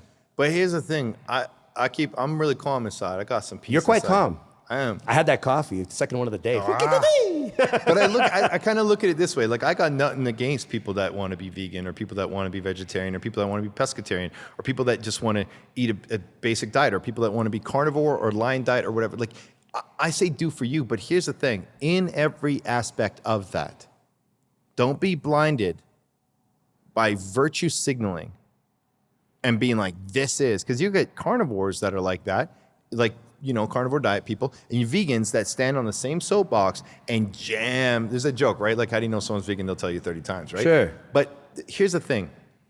Let's bring it back, because it can become very weird with people, very opinionated with people. People are soft, bro. But here's They the can't, deal. but just say it. Yeah, I get it. People can't take another opinion. It's bottom line. I'm cool with opinions. But here's the deal. Most aren't, though. Own it, but know it. And so what I find is people jump on things real quick, and people are like, man, that's you. It's like, no, I gave 2.5 years of my life to a certain way of eating, a certain way of doing things.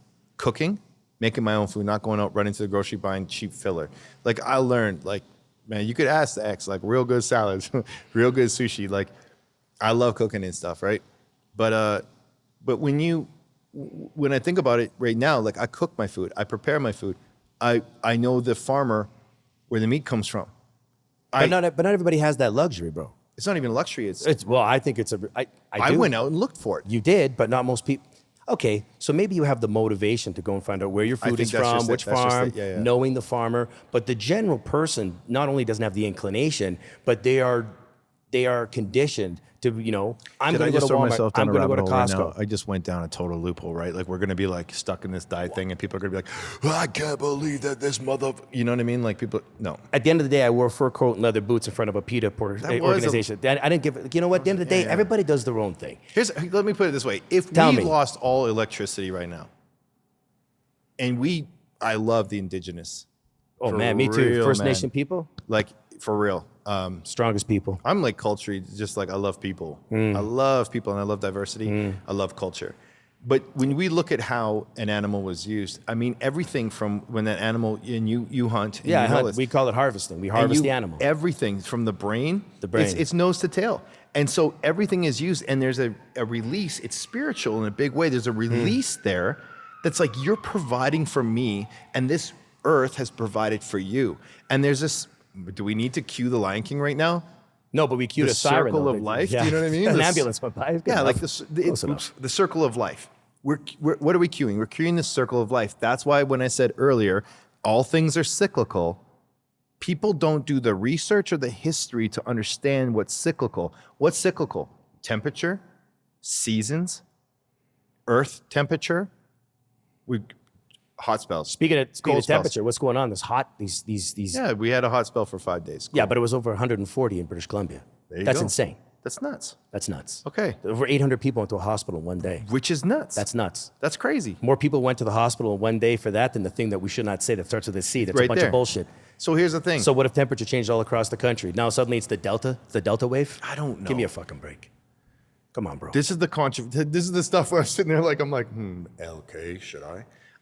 This is the kind of the stuff that I look at, and I have to hold. Here's the thing. I've learned in my life especially through faith, especially through friendships, especially through mistakes. Okay? I have to learn to hold things loosely. So when someone is factually smashing something in my face, being like, this is climate change, I'm sitting there going, cool. Based on what, the last 100 years? And a scientist telling you that he knew what it was like 100 million years ago? Okay. Yeah. Speculation. well, we can study from this and this and this. Listen, how about we learn as human beings to be responsible for ourselves, to take ownership of what we do? That's too hard. That's too hard for the regular human. Taking ownership, that's the key. Hey, we're talking about relationships earlier. What makes a relationship work? Man, when I Ownership, mess up, bro, transparency, right? Take accountability. When I mess up, Like and this. trust me, I have, like one of my best mates, Cody, like I came at him hard one day, man. I like attacked him. I was just Is like, Cody the muscly guy? yeah, he's dope. He's a cool guy. Super smart, super. He's like what, 45? No, he's 30 something. Whatever. Fuck, that guy gets chicks.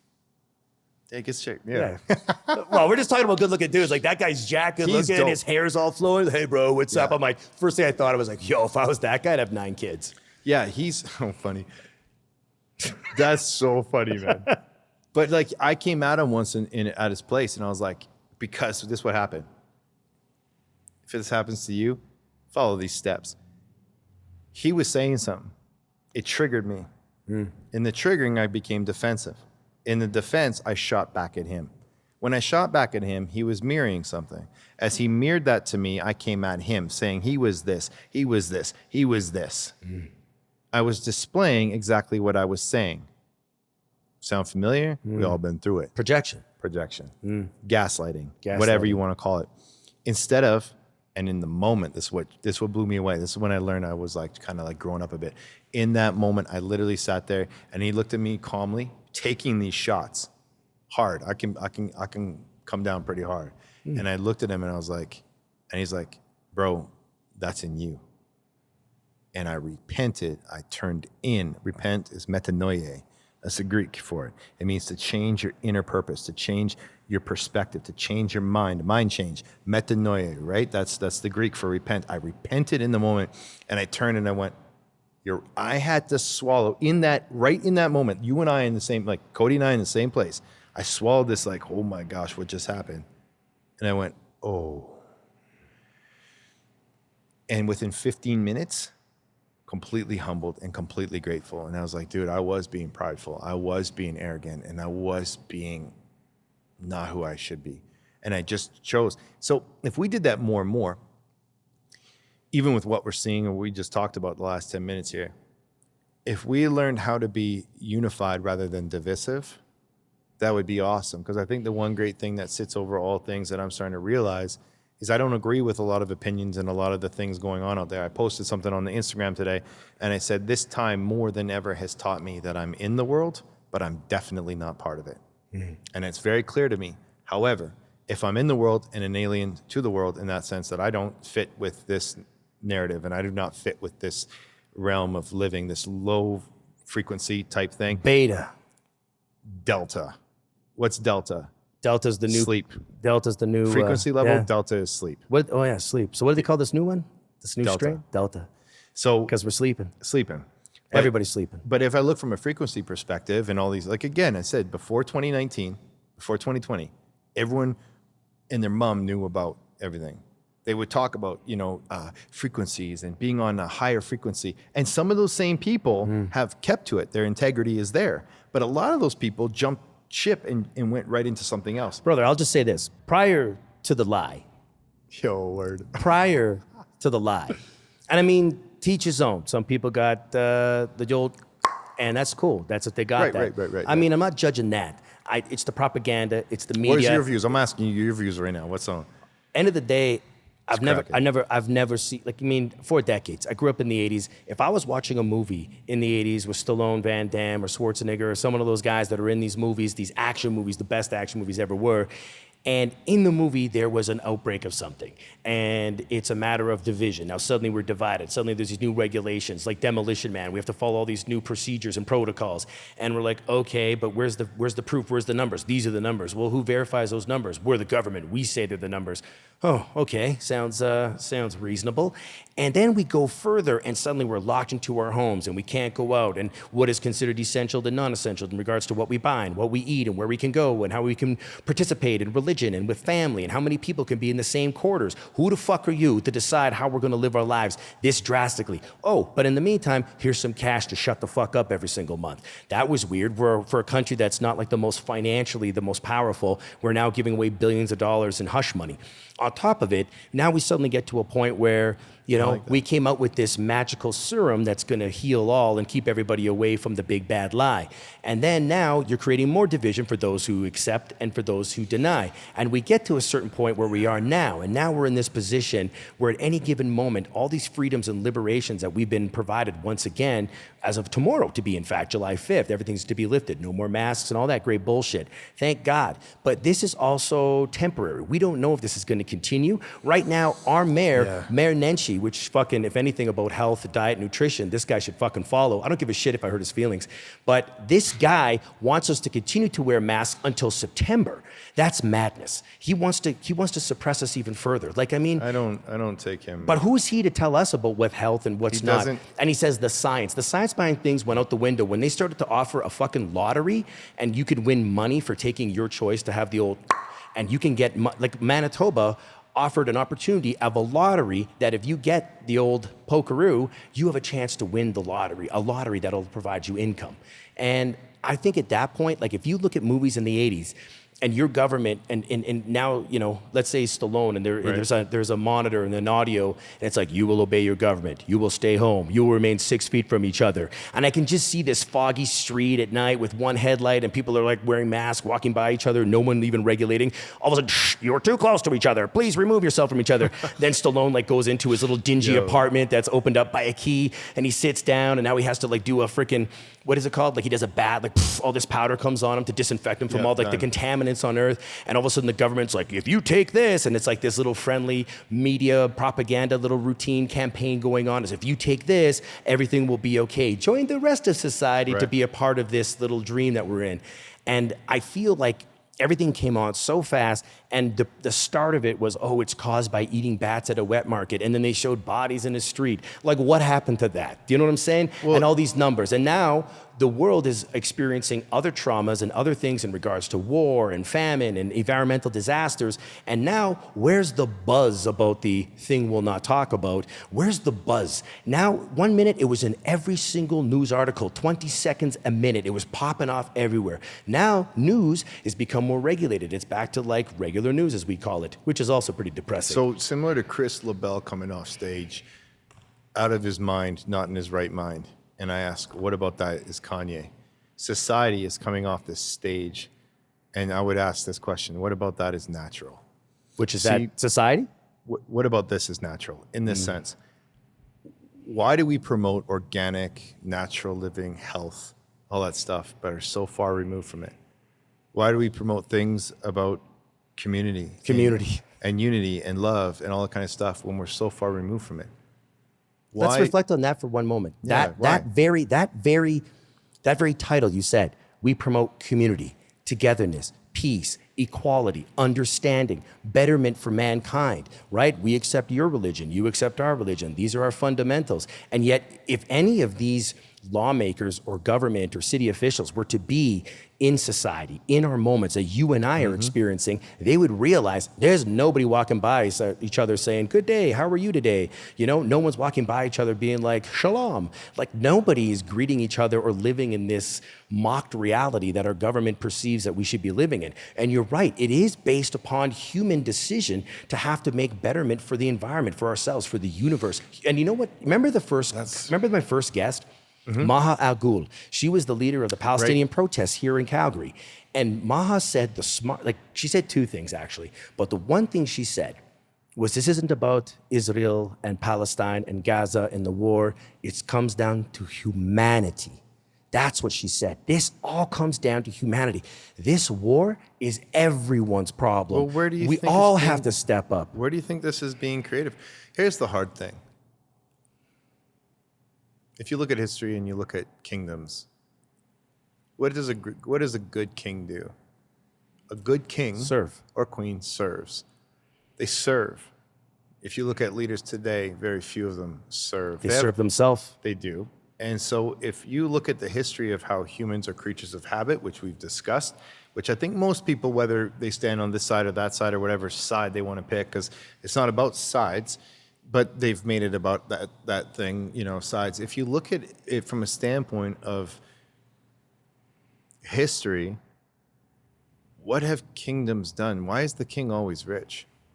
And why are the elites always in the castles? The walls are protected. The famine comes, wipes out, Spain or wipes out, England or whatever. And it's like, boom, they try to keep it out of the castle walls and, make sure that the crown is protected and has all the da-da-da. What has changed? What, we wear suits now and drive Mercedes? Like, is that's what's different? Like, what has actually changed? I'm kind of baffled by the way that we've started to live and how we've proceeded to live, in the sense that we've really gone away from what's natural. We've really removed ourselves from what's supernatural. We really don't understand spirit. We really have removed ourselves from connecting with people in the essence or the desire to connect with everybody. And what caused this? Well, I mean, would you say prior to the virus, would you not say you saw more mindful posts from people talking about manifestation? Talking about yeah. But bro, would you not say but here's before the thing. People were more like namaste? Yeah, but here's the thing. As opposed to now. But it was also populated namaste. So it's trending. Well, what do you think it is? You got all these life coaches everywhere doing whatever. I'm like, show me a life coach. Here's the thing. A life coach, quiet. Why? Because they're a king or a queen. Why are they a king or queen? I'm not saying that all should be quiet. But what I'm saying is this. In order to impact, I have to look at the life. I have to look at the life of Jesus. I have to. 12 disciples, 70 around him that really knew him, 12 that really knew him, 12 disciples, right? Of course, the names are translated in English. Don't get it crooked. They had Hebrew names, right? Greek names, whatever. But you have this, maybe not Greek, but I think they're all Hebrew. But he has his 12. Then he has his inner 3. And of his inner 3, he's got one, John. That's translation. Let's use the English. But anyway, when I look at that example of one man with a best friend, with an inner core of 3, and with a really strong group of 12, why do we believe in the reality of trying to hit millions and hundreds of thousands? I look at people trying to put themselves out there at such a rate that they don't really know themselves. They just know what they can produce of themselves. Online. Yes. And so what ends up happening is we lose a bit of the fabric of what actually keeps communities together. People, I think, I was saying this to a friend today, we're having a conversation. I said, people, I think, ultimately want to be validated in love. They want to know they're loved. And you could say it to the toughest dude or the 100%. toughest chick, whatever. They want to know they're loved. They want to know they're accepted. And they want to be part of something that is loved or accepted. And when I look at that, I sit there and I say, what facilitates that? That's the question I have to ask myself. We facilitate that. Well, as this humans. is it. As humans, we do. I think what we've bought into is a strong delusion in this last little while of time, a strong delusion. And I think what we've bought into is a marketing campaign at the highest level to get us completely distracted with the things that buzz in our pockets, the things that buzz in our pockets, the things that I use socials and this and that, but not to get into that topic too heavily.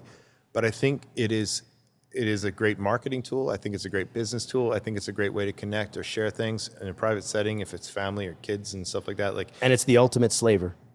And it's yet, the ultimate slaver. If someone doesn't learn and see what it actually is, it's an ultimate slaver. 100%. So if someone learns and sees what it actually is, then what are you looking at? Cool. I can connect. If you need to reach out, cool. But the amount of time, and I'll say this through and through, the amount of time that people spend on their phones, I leave mine at home now. When I go out, like they'll be like, yo, come to the park, right? Like we'll go to the park. I leave my phone at home. Then someone gets upset. Well, I was trying to get a hold of you. I'm with these people. My phone's at home. I don't need to be on social. I don't need to post what I'm doing. I don't need to tell you where I'm at. I don't need to tell you what's going on. My last trip to Vancouver, no one knew. Because, you know what I mean? Like, because we've come to learn about ourselves. You're okay with yourself. We're okay with ourselves, but guess what? We got Gen Z. We got millennials. We have. Yeah, they don't. I don't think they know any different. They never had an opportunity. Yeah, I don't think they know because any the moment that they were able to have their own cognitive and utilize their own synapses and be able to like decide what's right, what's wrong, morality, a sense of things, and like there was this the sense of general responsibility to help monitor yourself about what's too much and what's too little. The information that they're receiving, whether it be a Google or whatever else, that information is obviously adulterated. You know what I mean? Well, I'm seeing my friends' kids that are like, bless Dom. I love Dom. I've seen him since he was little, right? Yeah. And most of my friends' kids that are growing up now that are completely addicted to TikTok and all this kind of stuff. And when I see that, I'm like, those are cool tools. How many lectures have you had to give Dominic? Oh, word. Come on, bro. Over the last 5 years? I didn't sit with him when I bought him that sketchbook and all this stuff for him to like learn to draw and all that kind of, and him to continue drawing his characters and stuff. But I look at it and I see people just plugged into it, whether it's like Roblox or whether it's this or whether it's like TikTok, and they're going through it. What I have realized is the amount of influence that is coming through these channels is next level that a parent or someone like that can't compete with. And I'm like, how can a parent compete when they're actually trying to meet it's a weird system. Here's my hope. Because part 2's coming up. Part 2's coming up. Stay tuned. For real. Tell us your hope. My hope is that there's a reformation societally in the hearts and the minds of men and women. We recognize what's going on. We don't fall to the ridiculousness of what's going on, and will most likely be perpetuated. And that we wake up to the humanity that we're a part of and the created nature that we're a part of, and recognize what actually matters. And I think in order for us to do that, we have to, as I was saying with sobriety, we have to get sober, which means we need to get honest with ourselves. Mm-hmm. We need to get responsible for our actions. We need to learn about love and forgiveness in a way we never have. And we need to stop pointing the finger and blaming everybody and look at what we have to do. Because when I stopped blaming everybody, I took responsibility. That was the biggest wake up in my life. Mm-hmm. And when I look at like people that I've been in friendship with or relationship with that have, put something on something, like, I don't think people want to do the work because I think the work can be daunting. But here's the thing. As soon as you take one step, as you've seen with everything, like with art, like I started out doing artwork and I wasn't that great. I looked like every other graffiti writer. And then as I got better with my letters, I started painting better. And I started painting better letters, better color schemes, everything, right? And then I was like, man, I'm dialed in. Now I can just rock a piece. I don't even look at paper. I'm just like doing a piece, doing whatever. Or when I started painting canvas, I didn't map out a canvas. I just painted, and now I still do it like that, right? Just like on the spot. But everything takes a little step. And I just think that my hope is that in all, like I try not to be too opinionated toward things because I realize a lot of people are veiled, like they don't see, and they also believe a certain thing. And if we can open up the belief system in the sense of this, like, what do you believe? Oh, there's a fear context. You're actually in fear. What's the opposite of fear? Love. So why are you in fear? Well, I'm afraid of dying, or I'm afraid of getting sick, or I'm afraid of not having my job, or I'm afraid of this, or afraid of that. What's at the base of fear? And how do we work through that? How do we get through that? I just think humanity has a better potential if we look at what's positive. That's why I try not to be too divisional, even though I have strong opinions toward things. I've actually gotten quiet about those opinions because I have a feeling things are going to roll out as they're supposed to roll out. But if I'm not centered into myself and aligning myself with what's true and with what's love, joy, peace, patience, kindness, gentleness, faithfulness, goodness, self-control, if I'm not aligned in those areas, I'm out of whack, man. I'm like a wobbly tire on a really nice sports car. So these are the things I hope for humanity in that sense. And my hope for humanity means it starts with me. I believe in what you're saying. And I see the vision of what you're saying. And I have the same aspirations for humanity myself. Word. Yeah, I know. The unfortunate part is I feel that humanity's too far gone. And I'm going to have to be the naysayer on it. I feel like whatever the name we won't call the lie, but I feel that should have went through its course. I think we should have. I think people. It's the strong survive, and I feel in the strong those characteristic changes and those belief systems and that hope and that love that you're speaking about. There are just some people. Yeah, I sound like a hippie, right? a little bit. And I believe, like and my I, parents would be happy. They'd be like, "Yo, why Hey, don't we man. come and spend the night with us in Princess Island, and we'll ride the motorcycle down there, and everyone's going to camp out, and we'll just smoke a bit." And that's like, it's yo, like I wish we could be in a my society. parents, man. I wish we could be in a society where we could just take our watch a shoes Janis off. Joplin concert. Hey, and man, so- yeah. Woodstock. Look how many people went to Woodstock. Did anybody? 69, right? 69 millions, right? Did they judge race? Did they judge culture? Did they judge religion? They were there for one thing: peace and love. And I want what you want: peace and love. And that doesn't change or happen or manifest unless it changes with us. With us. It starts And with that's where I was going with. It does start with us. And it starts with everybody even watching this podcast and listening to the words that David Brunning shared with us today. And I mean, I might go off on my tangents and I might get triggered by certain things like the lie and the poke and all that jazz. We're human. But we're human. But ultimately, I'm with David. I want to see change. I want to see more love and betterment and help each other. Like, enough standing by and watching someone carry the burden of whatever it is, whatever task they decided to do. Man, if you see a way that you can help facilitate someone's dream, help better someone's life, maybe even help unload some of that burden, what's stopping you? What stops people from being generous and kind and caring? And you know what it is? Fear. It's fucking fear and it's laziness. And that's the bottom line. And people are so willing to serve themselves than serve another. And that's that selfishness. And I feel like if we can do something to help break that apart, we're great. But this is where I have such disdain for the government and media, because they're constantly perpetuating us with a bombardment of propaganda that creates division, divide, skepticism. To me, it's just it's endless. Like, to me, it's noise. I don't watch TV. I don't watch the news. To you, it's noise. It's complete noise. And what about the Dominic that's 14 years old? What about to the Gen Z that's 21 years old that's about to embark in life, and he's so impressionable, or she or he is so impressionable, or they are so impressionable that they don't know what to do. Like right now, look at the news. With some of the main news right now, in the Olympics, they have a transgender male who identifies as female. He was taking estrogen for last year, yeah. A year of estrogen, but he's been taking 35 years of testosterone. And now this guy has been accepted, and I will, it's a tough one for me, but ultimately, he still has his genitals. And he's competing in powerlifting in the Olympics. And this guy's competing with women.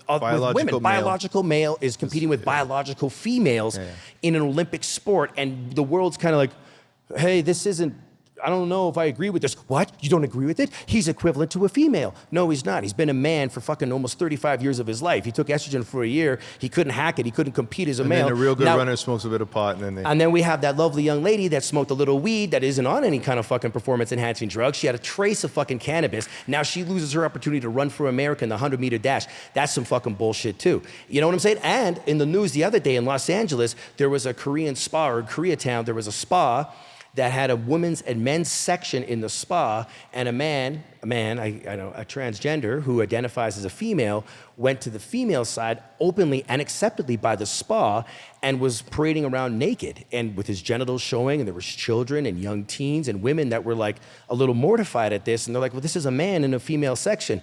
But the spa says, well, we're open to everything. We deem everybody equal. But there's people here that are not participating with this new wave of thinking that are like, no, there's a man and there's my 7-year-old daughter staring at this man's genitals. I can't condone this. I can't approve of this kind of behavior. Right. And in 2021, we're terrified to express our opinion, the opposed, right? The left, let's just say, are the ones that are kind of like open and condoning and motivating this lifestyle. And some people on the right, most on the right, are like, yeah, we're not opposed to it. We're not segregated. We're not even discriminative of what's happening. But like, do we not get a chance to say, hey, I just don't think that it's okay for a man to be in a female section of a spa with a bunch of females that are unaware that there's a man with his genitals out, and I'm feeling uncomfortable seeing a man walking around a bunch of innocent females, or like maybe unbeknownst. I think it's like, at some point, when do we draw the line and be like, hey, we want to cancel you for having an opinion about, an Olympian that's competing as a male in a female sport, and you're like, well, I don't really approve of that. And then now society's like, oh, you're biased. I think what's happening is you're homophobic, you're transphobic. Well, I would never label myself as any of those things, but I think what's happening is you're seeing a compounded reality within culture. Do you know what I mean? There's a compounded reality happening in culture right now. And what do you mean by compounded? There's a lot going on. A lot. It's compressed, it's compounded right now. And so I think there's a lot of issues that could be addressed, I think, in the right context and format. We're seeing that. We're seeing that in courtrooms. We're seeing it in private settings. We're seeing it in talk shows. There's enough opinions out there is what I'm trying to say. I think that overall, there's as many opinions as there are back ends. You know what I'm saying? Like people are gonna have their opinion, and so where's the opinion derived from, or where is the emotional excitement derived from? What are people actually really wanting? Again, I'm gonna have to go back to it. People want to be known. They want to be loved. They want to be accepted. And I think where we get our channels of information from says a lot. And I think where we don't allow ourselves to be open to hearing another person's perspective, agreeing with it or not. I think that's another thing. I think this topic, what we're kind of talking about, which is, it's hard for me to grasp it because it takes such an intimate, as we are spending. What would God say? Well, I think that's an interesting question, because God is love. And I think what's interesting about God being love is that I think his heart is for humanity. But I do think that what he sees going on in a vast number of cases is not what he desired. And so that's a tough topic anyway, because that's a topic that corners someone to say, hey, what will God say about this? And you guys... Because, well, you don't know God. I mean, well, actually... Well, I know God. You know God. I see that? You do know and God. So I know the heart of God is to not judge, is to love. But I also know that love also changes a person's life. And I think when people are finding themselves in confusing situations or in very divisive situations or finding themselves against this, like right, left, and this, I think that's not the heart of God. But I think in order for anyone to decide or to answer a question, what does God think about this? I think the reality, and I'm not saying that about you, but it gets asked a lot. I think when people say, what does God think about it? I think for you to know who God is, to know his character, to know the love of God, to understand the grace and the forgiveness of God and the fullness of his love, I think that is ultimately a place to start. And I think when you start there, it quiets you down in a lot of other areas. And I think when I look at the heart of, let's say, Yeshua, I look at the heart of Jesus, I see someone who came to people that were like, didn't want to be touched. They didn't want to be, that no one would touch them. No one accepted them. No one approved of them. You know what I mean? Lepers, the woman at the well, the Samaritan, she's half Jew, half another. She's, you know what I mean? So there's all these weird things that kept to themselves. The Hebrew people were like, no. There's so much history there. And I think what blows me out of the water is you have this man who walked this earth who was the Son of God, who sits there and goes, hey man, like, this is how things should be. And we've even seen that distorted. So I know even with a lot of movements that have gone on this last year, we've seen that reality of love distorted. But I think love ultimately brings us to understanding we are loved, which, I'm going to say it, is way more about identity than it has anything to do with anything else. And I think when I look at the world at large, there's a lack of identity. There's an identity crisis. It's massive. It's massive, and it's worldwide. You got like identity theft, identity crisis, all this kind of stuff. But when I think about, okay, when I look into my text and what I read as sacred text, I look at it and I go, I'm a son. Like I belong to God. He foreknew that. And he opened my eyes up to who he was. I'm not going to run around here with an ego saying, man, I found him. Yo, man, I did. You should see me. I do all the rights. I cross my T's and dot my I's. That's how I used to be, yo. That's how I used to be when I was like, actually, like, I thought I was a good leader, when I was riding and with the club stuff and all that. And I thought I was a good leader and I kept myself like that. But I was really hard on my guys and I was really hard on myself. And I found that religion was never the answer. The do's and the don'ts, don't do this, don't do this. Religion's filled with that because at the end of the day, it's trying to create like a context. And it had nothing, again, I said at the beginning, it had nothing to do with relationship. But it has everything to do with the ego. Well, the natural man, because you can do and don't, right? If I told you don't do this and do this, you could do and don't. But my ego would perpetuate which answer I do, where I'm going to lean towards. Like my ego. Ultimately, I think that we're all driven by our ego, and I feel like even if it's a matter of God and if God's giving the direction, like if my ego doesn't concur or doesn't like facilitate what God's asking of me, it's not me. It's not my personal negativity or my defensiveness to what he's asking. It's my ego, my pride. Is it my ego and pride? Is it my, Sigmund Freud stuff? Like, is it my pride or my ego that determines my reaction to what's being asked of me? What is it? Pride is always before the what? The fall. The fall. Pride. you can't, and this is why I look at what's going on in the world right now. You cannot be in a perpetual state of We talking about God. We talking about the talking Lord. about God and the thunder comes, and the thunder man. starts coming down. No, he's with us right now. Let me ask you one thing Yeah, though. yeah. So I said, what would God say? Now, if I was to ask, because I also equally as religious, maybe not as devout, but as equally as religious in regards to my belief system. And if I was to say, like, what would God say? I think right now, just that noise of the thunder made me realize it's not about loving each other. I mean, it is as equally as important as loving each other and being honest and treating each other with kindness and raising the morality of humanity. But it's what's happening to Mother Earth. I think it really systematically kind of comes down to Mother Earth. What's happening to this planet? It's if anybody is suffering the effects of mankind, it's Earth. We've poisoned and robbed, and we have raped every nutrient and mineral and precious item from this planet. And we even now are venturing into the skies, into space. What are we doing to space? Bro, the Bible says this. We're crushing this You earth. can't serve both God and mammon. Mammon's a term somewhat for greed. Greed. And if you look at how the world system and the kingdom of this world operates on, it's greed. People like to say capitalism. Capitalism is not the problem. There's a form of capitalism that's great. Socialism is not that great, but there's a form of it that is great in sharing and caring for one another. Sure. Just like capitalism, grow and do well and prosper. But there's no philanthropy in it. But what happens is greed, and there's a shift about to come. There's a global shift coming at the highest level that most people are completely unaware of. It'll catch them by surprise. What's coming in the next year to 4 years is going to be Sooner. Some of it, but there's going to be such a drastic change that it's going to catch most people off guard, and it's going to catch most people by surprise. And what's interesting is that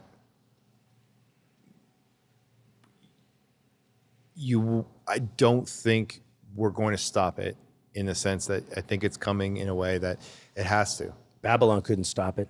And we are living in Babylonian times. I can't predict the future, but I definitely am aware that there is a shift. And I look at, like I said, hope. I look at the hope of what's coming, but I look at with every shift or transfer of thought or consciousness or government, or if it's, put it this way, I'm going to sit like this in attention. I'm going to sit in attention right now. Here's the tension on the right hand. If it's good, I'm really excited for what's coming, okay? Because that means there's going to be a major shift in the way finance works, in the way governments work, in the way people work, in the way our world sees things. That's the good. That's the hope and tension. I'm not going to get into what that entails, because I know what it entails, and I'm looking into it. But if it's going to shift in what is perceived as negative, that's going to be really hard for a lot of people. Sure. And if my breath is gone, I'm okay, man. I'm more than okay, really well. But there's the tension of the both. And so I don't know the future, The balance. but it's a tension because I'm looking at Is the tension balance? I live in hope. Well, it is balanced, but it is this. Like, I live in hope. I have to live in hope. You know that. Faith. But I live in hope. The hope of glory resides within me. Like, that's the reality. So I live in that hope. But when I look at this thing of like, man, this could be bad, I just think when every transfer happens, death is a part of life, in the sense that currently, in the sense that there are deaths that we go through, and some of them are physical, some metaphysical, mental, spiritual, whatever. But there's a thing happening where life is being produced right now, and there's also death. And so, I always choose on the life side of things. And I think that's where I put my stake. I put my stake on the life and the light side of things. But I think there's a lot going on right now that we could see a lot of change in the next while. By the time we're done doing this and it gets released, I'll probably be riding my motorcycle out to BC or something, doing whatever on that day.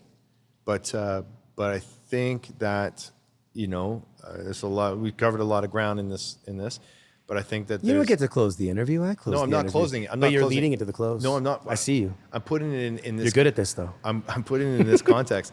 I really think that we are about to endure something or come across something. I sent you something on your Instagram today. Yeah.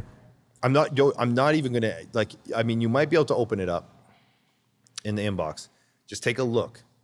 Maybe just read the.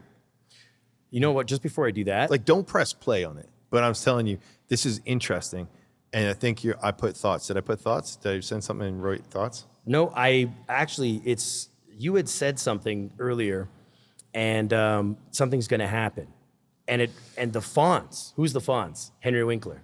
So for those of you who don't know, my Gen Z crowd, Henry Winkler's the Fonz from Happy Days. You probably don't know who that is. Google him, because there was a time he was a big deal. But Henry Winkler tweeted, only a cataclysmic event can bring us together. A cataclysmic. Cataclysmic. Cataclysmic? Yeah. Cataclysmic. Listen, guys. Cataclysmic. Listen, guys. Sorry. It's his second language. His first language is Italian. My first language is redneck, but cataclysmic. Cataclysmic event. Here. Now, is that what you're alluding No, but to? is that okay? So let's look at The that. Fonz said so. Is it physical? See, the problem is we often think physical, cataclysmic, right? We've seen enough movies. The end of the world comes. Yeah. Day after tomorrow. Armageddon. It's gonna be smash and smash and smash. It could be. You kind of want to. I want. I mean, at the end of the day, you don't want to. But my I mean, retirement package is the bro, apocalypse, we've seen bro. enough videos to realize enough movies, right? Can I say this? Enough movies to realize, like, all of a sudden it's like, dude, I got a hatchet and a steak knife. And then it's like the end of the world and people are like, it's the purge. And people are just ripping across crazy. I'm not saying it like that. I'm not saying it like that. I just think there's a shift. So if it's cataclysmic and it's a shift, physically, like, man, we're going to have a blow up or aliens going to come, like, cool, whatever. Like, people think that, believe what you want to believe. But I think there's just life. Here's the thing. Life is going to go on. But there's a change happening right now. The C word means crown. The beer drink, it means crown, right? The crown virus. What's crowned about it? What's the crown? What's happening right now? There's way more at play happening in our world today than most people understand. Well, right now, you know what? There is a lot of play. And the thing is, we could dwell further.